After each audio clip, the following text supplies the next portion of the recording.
Welcome to Middleweight Politics, political analysis for the independent voter. I am one half of your co-hosting duo, Dan Sally. Sean Griffiths is out this week, so I am also the other half.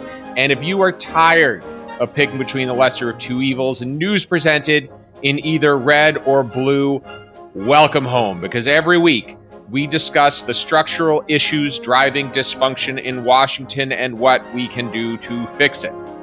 Now, most of us have been guilty of sending an embarrassing text to the wrong person before. And you don't even need me to complete the sentence because you know what I'm talking about.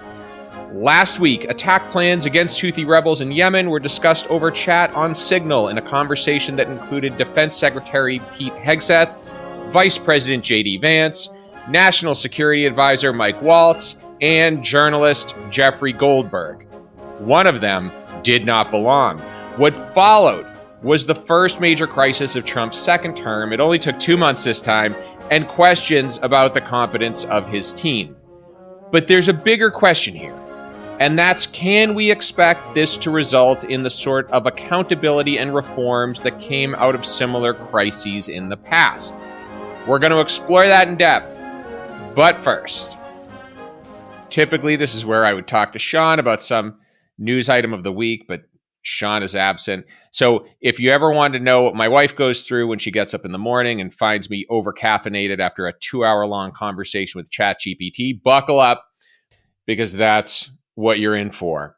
So let's start with the story of the week.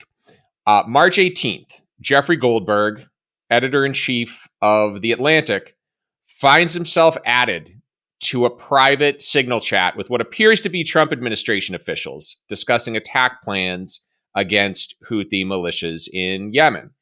And now he assumes this is a joke until everything discussed starts happening exactly as it was outlined in the chat. And so the chat included operational details, troop movements, timelines, all leaked to a journalist by accident.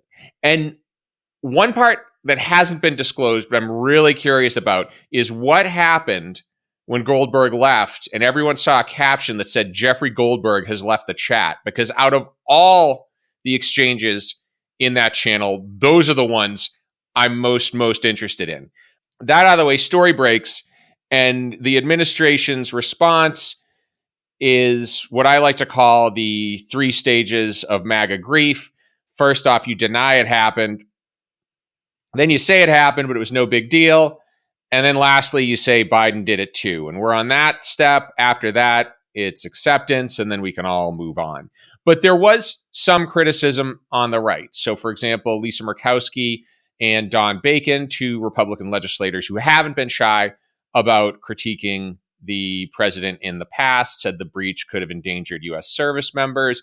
But there are also some more, let's call them mainstream Republicans, like Senator John Cornyn of Texas or Majority Leader John Thune of South Dakota, both of whom acknowledged this was a screw up and also promised an investigation into the breach. And this is happening in a time where politicians are less and less likely to call their leaders into account.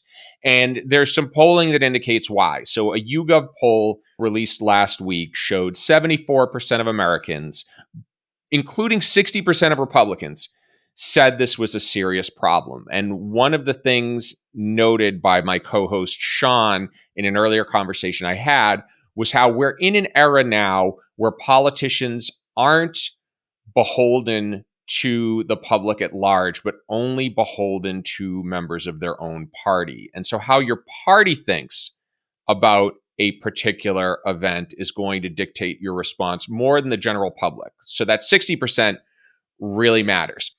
Now, Mike Waltz on Fox News has admitted full responsibility. He also said he was consulting with Elon Musk to figure out what happened. A journalist was added to a group chat. That's what happened, but go for it. And again, here's the issue. Waltz isn't trying to restore trust in the public at large, because half of the public is relatively skeptical of Elon Musk, to say the least. He is trying to reassure the base that things are going to be okay. And that tells you a lot about where we are now. Now, it wasn't always this way, believe it or not. There was a period of time when mishaps like this used to result in a search for what actually happened and legitimate reforms to keep it from happening again. And so, what we're going to do today is we're going to go through the history of military and foreign policy blunders. We're going to talk about how the response to those blunders has changed over time. And we're also going to talk about some of the dangers that poses that are unique to where we are right now in history. But to start off, we're going to go all the way back to 1961, the first few months of JFK's administration. And the CIA under JFK plans an invasion of Cuba. The plan fails spectacularly. Over 1,100 are captured, more are killed. This comes to be known as the Bay of Pigs. And so what does JFK do? Does he blame the CIA? Does he blame Republicans? Does he call it a witch hunt? He gets on TV and takes responsibility. He says, I'm the responsible officer of the government. I'm not kidding. You can look it up. He actually says that. Now, interestingly enough, his approval ratings go up when he does this, but there are a couple of things to keep in mind here. First off, the difference between the Republican and Democratic parties ideologically is virtually zero. Back then, political scientists actually used to worry that the two parties were too much alike and that voters would seek out more extreme political parties in order to find policy distinctions, right? So we've come a long way, for better or for worse. There was also a very high level of trust in government. And so as a result, there weren't necessarily political points to be scored by undermining JFK. And if JFK promised transparency, if he took responsibility, that was enough to satisfy the American public. Now, behind the scenes, JFK did fire the CIA director and two deputies, and he created a commission to ensure this never happened again. Now, we'll jump ahead a little bit to 1986, Iran-Contra. And for those of you who aren't familiar with it, the Reagan administration sold arms to Iran and then used the money to fund Contra rebels in Nicaragua. All of this was totally illegal. The story breaks. It's an embarrassment. So what does the Reagan administration do? Well, they tried to cover it up first and foremost. But beyond that, once the extent of Iran-Contra was known, Congress held bipartisan televised hearings and tried to get to the bottom of this. Now, worth noting, ranking Republican on the committee was Dick Cheney. Yes, the same Dick Cheney that served as George W. Bush's vice president. But what Dick Cheney didn't do is he didn't engage in what we've now come to know as the common politics of distraction and blame that typify hearings today. And so as a result, there were reforms passed to give greater congressional oversight of covert ops and national intelligence.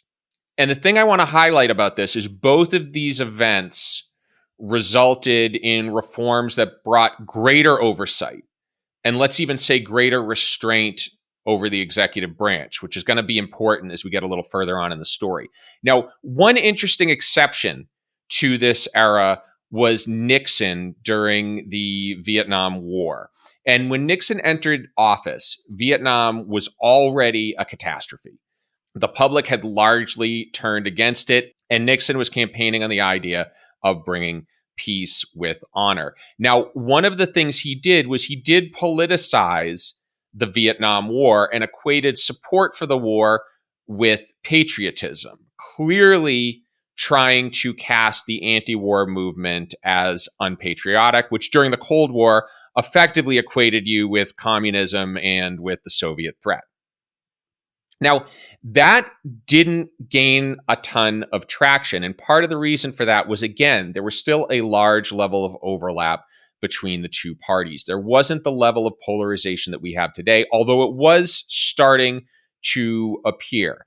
And so to give you an idea as to how much overlap there was, George H.W. Bush, who was a member of Congress for Texas at the time, voted with Nixon 54% of the time. So imagine today if a Democrat or a Republican voted against their own party's president 46% of the time. They would be run out of office. Back then, not the case. And so as a result, Nixon's attempt to polarize around the Vietnam War worked to an extent, but didn't necessarily score him a lot in terms of political points. Now, American foreign policy really changes after 9/11, but I don't want to skip over the 90s entirely. This was a bit of a gray zone when it comes to foreign policy because we were right in between the fall of the Iron Curtain, end of the Cold War, and 9/11. And so as a result, foreign policy wasn't necessarily front and center, but we did see political polarization start to rise. So 1992, Bill Clinton is elected president. 1994, the Democrats lose the House and the Senate. Newt Gingrich becomes the standard bearer for this new brand of conservatism and brings a real bare knuckles approach to politicking. We saw a lot of hearings and investigations against Clinton, but they were more related to character issues. So his real estate dealings, of course, his affair with Monica Lewinsky. But we weren't without foreign policy debacles during this time. So there was, of course, Somalia, where 18 service members died. That was the premise for the movie Black Hawk Down. There was the genocide in Rwanda, where 800,000 people died. Bill Clinton said this was his greatest regret as president. None of these received a ton of attention because foreign policy wasn't front and center. Not entirely related to what we're talking about, but worth noting, because during this period, we start to see the ideological distance between the two parties increase and the level of cooperation decrease. So now, with that out of the way, let's get to 9/11. Now, everything changes after 9/11. There's a huge rally around the flag effect. And for a while, George W. Bush has sky-high approval ratings and is pretty much given a blank check politically by both parties. Now, first and foremost, and this is probably the most important thing to note, as we start to talk about the situation we're in today, Congress passes the authorization for the use of military force, which pretty much gives the president near total war powers in order to fight terrorism. And in this authorization, Congress more or less abdicates its ability to restrain the president when it comes to the use of military force. It passes 98-0 in the Senate, passes the House with all but one vote. So Barbara Lee of the Bay Area in California votes against this.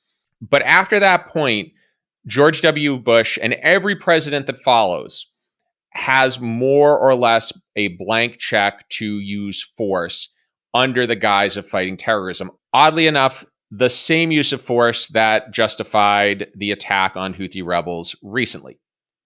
Now, following that, we invade Afghanistan to disrupt al-Qaeda's operations. That largely makes sense to the American people. But another thing happens during the 9/11 era, and that's this linking of support of the war effort with patriotism is used to quell any dissent. And so as a result, when the Bush administration starts talking about the need to invade Iraq, they don't encounter much resistance in Congress because Republicans, of course, largely are lining up behind their president, and Democrats are afraid to look weak. And so as a result, Congress votes in favor of the invasion of Iraq. The U.S. military goes in, the war goes horribly wrong, and it also comes out that the intelligence methods used to reach the conclusion that Saddam Hussein had weapons of mass destruction are entirely fabricated. But there's no accountability from this. Thousands of Americans died, thousands of Iraqis died, and there is zero effort to reform our intelligence apparatus or do much of anything to hold the architects of this war responsible. So I talked a little bit about trust in institutions back during the Kennedy era.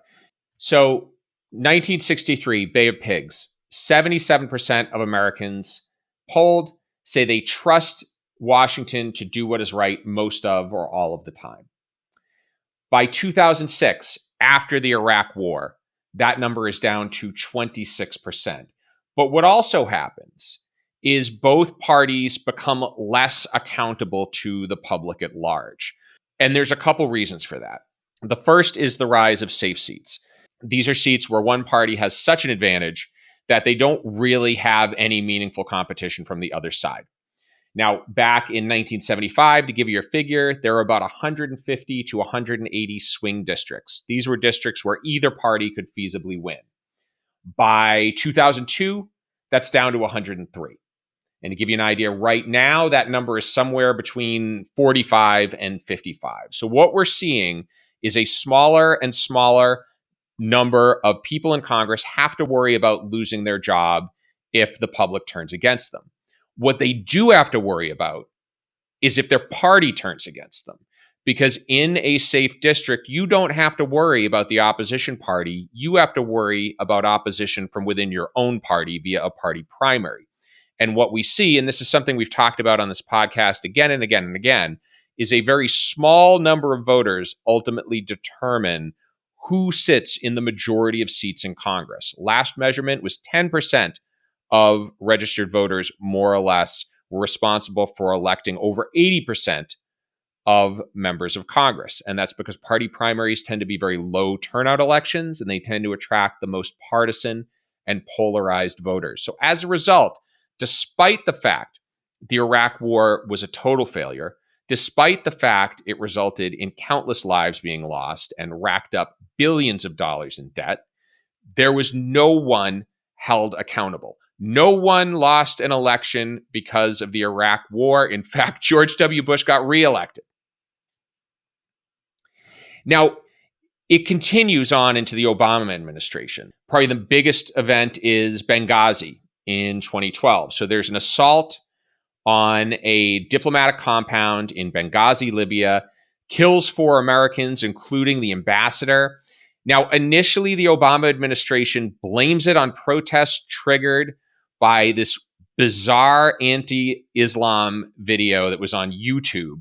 But later on, they find out it was actually a planned terrorist attack. But instead of an earnest effort to learn from a foreign policy failure, it becomes a political cudgel. So congressional Republicans launch separate investigations, Democrats rebuff them, and House Majority Leader Kevin McCarthy says the quiet part out loud, which is the fact that these hearings are actually damaging Hillary Clinton's poll numbers. So it's less about getting any reforms in place to keep this from happening again, and more about scoring political points, more about undermining your opponents. And this happens again in the Afghanistan withdrawal in the early days of President Biden's term in office, where that withdrawal goes totally wrong.